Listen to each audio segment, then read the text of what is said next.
వెనకటి కాలములో ఓటు రాజులకే ఉండేదంట. ప్రజలందరూ వాళ్ళ కింద బందీలుగా బతికిరంట. ఆ చీకటి యుగములోనే అంబేద్కర్ పుట్టేనంట. ఆకలి అవమానాలను అధిగమించి నిలిసేనంట. బానిస బతుకెన్నాళ్ళని పరిగీసి, బానిస బతుకెన్నాళ్ళని బతుకంతా పోరాడి ఓటు హక్కు మరలకిచ్చి స్వతంత్రులుగా చేసినాడు.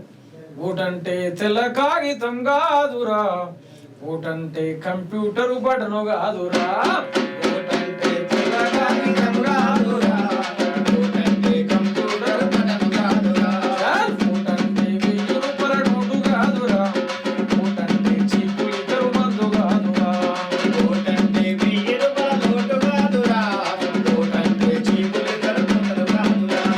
నీ ఓటే రాజ్యమేల సీట్ అయిందిరా, నీ ఓటే రాజ్యమేల సీట్ అయిందిరా, నమ్ముకుంటే నీ బతుకు అనమోరా, ఓటంటే తెల్ల కాగితం కాదురా, ఓటంటే కంప్యూటర్ బటను కాదురా, ఓటంటే తెల్ల కాగితం కాదురా, ఓటంటే కంప్యూటర్ బటను కాదురా.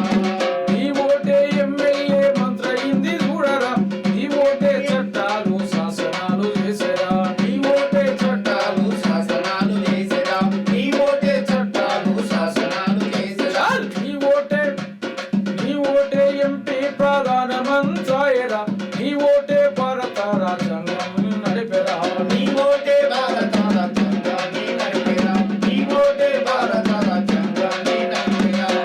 గుడిసెలో నా పేద తల్లి ఓటు ఒకటేరా, గుడిసెలో ఉన్నటువంటి తల్లి ఓటు ఒకటే.